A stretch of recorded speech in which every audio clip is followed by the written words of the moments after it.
আসসালামু আলাইকুম রহমতুল্লাহ।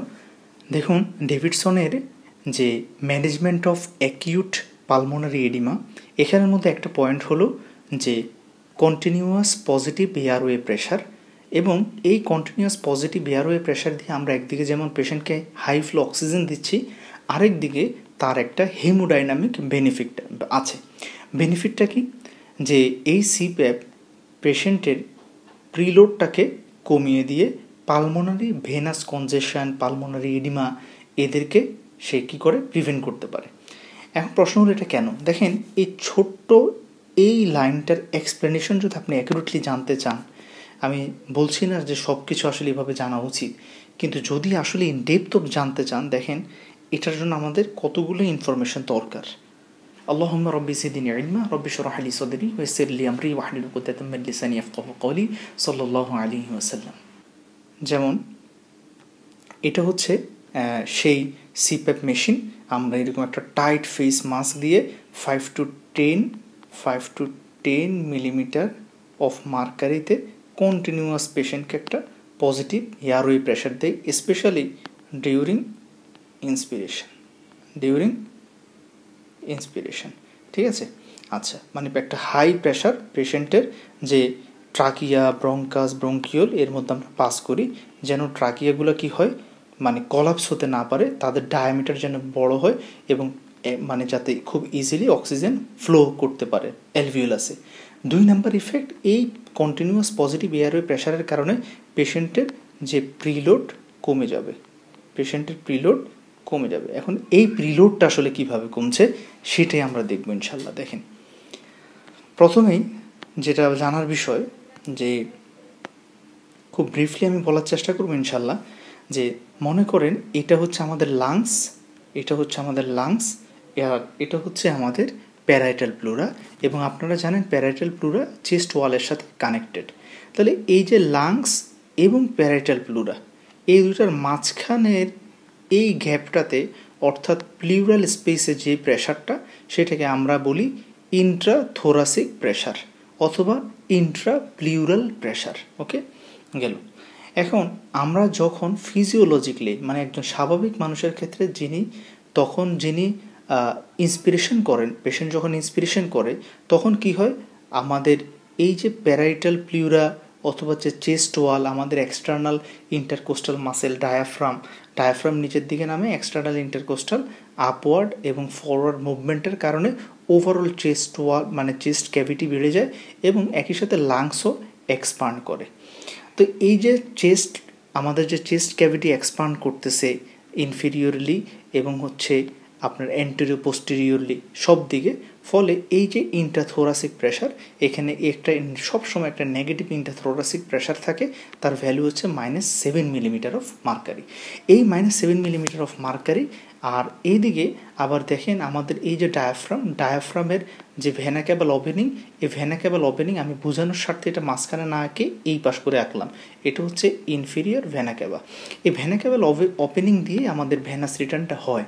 এখন আমাদের এই যে ইনফেরিয়র ভেনা ক্যাভাতে একটা প্রেশার থাকে, যেহেতু এখানে ব্লাড আছে, এখানের মধ্যে একটা প্রেশার থাকে ইন্ট্রালুমিনাল, এবং এই প্রেশারের ভ্যালু হচ্ছে +8 মিলিমিটার অফ মার্কারি, এবং এটাকে আমরা বলি সিস্টেমিক ভেনাস প্রেশার। তাহলে দেখেন এখানে প্রেশার হচ্ছে +8, আর এই যে ডায়াফ্রামের উপরে ইন্ট্রাথোরাসিক প্রেশার হলো -7। এই কারণে হাই প্রেশার থেকে লো প্রেশার রেজিওনে ভেনাস রিটার্নটা খুব ইজিলি হয়ে তারা সবাই কোথায় আসে, আমার হার্টের যে রাইট অ্যাট্রিয়ামে ভেনাস রিটার্নটা ইজিলি হতে পারে। তাহলে আমরা দেখলাম যে আমাদের ভেনাস রিটার্নের পেছনে এই ইন্ট্রাথোরাসিক প্রেশারের নেগেটিভিটির একটা বড় রোল আছে। এখন যখন পেশেন্টকে আমরা সিপ্যাপ দিলে কি হয়, আমরা পেশেন্টকে তার যে ট্রাকিয়া, এয়ারওয়ে, ওই যে একটা ফেস মাস্ক যেটা একটু আগে দেখালাম, সেটা দিয়ে কন্টিনিউয়াস তাকে একটা পজিটিভ এয়ারওয়ে প্রেশার দিই। মানে পেশেন্ট যখন ইন্সপিরেশন করে, ইনহেল করে, যখন প্রশ্বাস নিতে যায়, তখন আমরা তাকে অলমোস্ট 5 to 10 মিলিমিটার অফ মার্কারির একটা প্রেশার দিই। ফলে নর্মাল পেশেন্ট, মানে নর্মাল মানুষের ক্ষেত্রে লাংস যতটুকু এক্সপান্ড করে, সিপ্যাপের ক্ষেত্রে তার চাইতে অনেক বেশি এক্সপান্ড করবে। ফলে দেখেন এখানে যে গ্যাপটা, একটা সিপ্যাপ পাওয়া পেশেন্টের যে লাংস এবং চেস্ট ওয়ালের মাঝখানের গ্যাপটা অনেক কম, কারণ লাংস এখানে অনেক বেশি এক্সপান্ড করলো due to our positive pressure. ফলে এখানে যে প্রেশারটা ছিল ইন্ট্রাথোরাসিক সেটা -7 মিলিমিটার অফ মার্কারে ছিল, আর সিপ্যাপের ক্ষেত্রে সেটা অলমোস্ট 0 হয়ে যায়। ফলে দেখেন কি হলো, এখানে আমার সিস্টেমিক ভেনাস প্রেশার ছিল +8 আর ইন্ট্রাথোরাসিক প্রেশার ছিল -7। আর এখানে সিস্টেমিক ভেনাস প্রেশার তো সেম, কারণ এটাতে তো আমি কোনো ইম্পেয়ারমেন্ট করতে পারি না, এটা +8 আছে।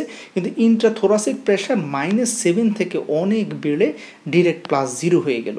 ফলে যেহেতু এখানের তুলনায় এখানে প্রেশার গ্রেডিয়েন্টটা অনেক কমে গেছে, ফলে এই ক্ষেত্রে অর্থাৎ সিপ্যাপের ক্ষেত্রে ভেনাস রিটার্ন ফল করবে। এটা হলো যে মেকানিজমটা যার মাধ্যমে সিপ্যাপ ভেনাস রিটার্ন কমায়। এখন দেখব যে সিপ্যাপ ভেনাস রিটার্ন কমানোর মাধ্যমে কিভাবে pulmonary venous congestion, pulmonary oedema কমাচ্ছে। আচ্ছা, তো আমি প্রথমে নর্মালটা বলি। সাপোজ ধরেন ভেনাস রিটার্ন হচ্ছে এবং এই ভেনাস রিটার্নটা কোথায় যাবে? রাইট অ্যাট্রিয়ামে যাবে। তাহলে রাইট অ্যাট্রিয়াম থেকে এই ভেনাস রিটার্ন ব্লাডগুলো কোথায় যাবে? রাইট ভেন্ট্রিকলে। রাইট ভেন্ট্রিকল থেকে ব্লাডগুলো কোথায় যাবে? আমাদের পালমোনারি সার্কুলেশনে থেকে পরবর্তীতে তারা লেফট অ্যাট্রিয়াম হয়ে সারা শরীরে ছড়িয়ে যাবে।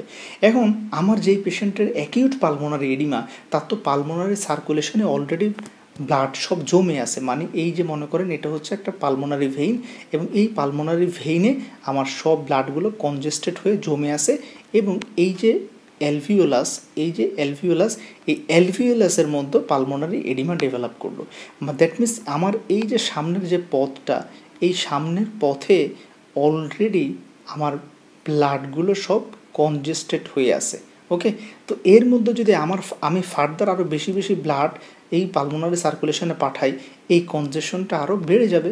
এই কারণে আমাদের টার্গেট হচ্ছে ভেনাস রিটার্নটা কমাই দেওয়া। কীভাবে কমাবো? সিপ্যাপ দিয়ে। তাহলে ভেনাস রিটার্ন যদি কমে যায়, তাহলে রাইট অ্যাট্রিয়ামে ব্লাড কম যাবে, তাহলে রাইট ভেন্ট্রিকলে ব্লাড কম যাবে, তাহলে লাংসেও ব্লাড কম যাবে। দ্যাট মিনস এই যে এখন লাংসের যে এই যে পালমোনারি সার্কুলেশন, এখানে কম ব্লাড যাচ্ছে, আমি কম ব্লাড এখানে পাঠাচ্ছি। তো যেহেতু কম ব্লাড পাঠাবো, এখন এখানে অলরেডি যে ব্লাডগুলো কনজেস্টেড ছিল, তারা এই সময়ের মধ্যে এই সুযোগে, যেহেতু তাদের মধ্যে কম ব্লাড আসছে, তারা ব্লাডটাকে ইজিলি ফরওয়ার্ডলি পুশ করে লেফট অ্যাট্রিয়ামে পাঠাবে। আর লেফট অ্যাট্রিয়ামের মধ্যে তাহলে এখন ব্লাড কি আসছে? কম আসছে।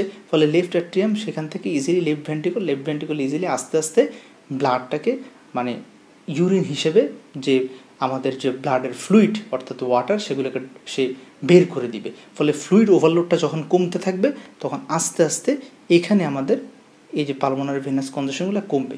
তাহলে এই যে পালমোনারি ভেনাস কনজেশন কমানোর জন্যে আমার একটা ইম্পর্টেন্ট মানে ওয়ে হলো পালমোনারি সার্কুলেশনে ব্লাড কম পাঠানো, যাতে এই সুযোগে সে তার মধ্যে অলরেডি যে ব্লাডগুলো জমা ছিল তাদেরকে সে ইউরিনের মাধ্যমে ব্লাড ভলিউমটা কমিয়ে ফেলে কনজেশনটা কমাতে পারে। হ্যাঁ, ইন দ্য মিন টাইম আমরা এরপরে যখন সিপ্যাপ উঠাই ফেলবো, তখন আবার লাংসে অ্যাডুকুয়েটলি ব্লাড যাওয়া শুরু করবে। বুঝতে পারলাম? এই হচ্ছে যে মেথডটা, যেইভাবে সিপ্যাপ আমাদের অ্যাকিউট পালমোনারি এডিমার ম্যানেজমেন্টে ইউজ করি, মূলত প্রিলোড কমানোর জন্যে। Thank you everyone. আমাদের ফিল দ্য মেডিসিন কোর্সে অলরেডি রেজিস্ট্রেশন চলছে, আলহামদুলিল্লাহ আপনারা রেজিস্ট্রেশন করছেন, থ্যাংক ইউ এভরিওয়ান। এবং আমাদের মেইন লক্ষ্যই হচ্ছে এইভাবে যে ডেভিডসনের যে কনসেপশনগুলো আসলে আমরা সময়ের অভাবে কিংবা চেষ্টার অভাবে আমাদের জানা হয়ে ওঠে না, সেগুলো আমরা নিজেরাও শিখব এবং আপনাদের সাথে শেয়ার করবো ইনশাল্লাহ। এবং আমাদের নোটগুলো আশা করি আপনারা দেখছেন যে কতটা ইফেক্টিভ ওয়েতে আমরা নোটটা তৈরি করার চেষ্টা করি। ফলে আপনাদের নিজ থেকে নোট করার কোনো দরকার নেই, প্রতিটি নোট আমাদের যে রেজিস্টার্ড যে গ্রুপগুলো আছে টেলিগ্রাম চ্যানেলে আমরা পোস্ট করে দিব ইনশাল্লাহ। Thank you everyone. যদি কেউ ইন্টারেস্টেড থাকেন কমেন্ট বক্সে কমেন্ট করতে পারেন, আমরা ইনশাল্লাহ ডিটেলস আপনাকে জানিয়ে দিব। সবাই ভালো থাকবেন, সুস্থ থাকবেন।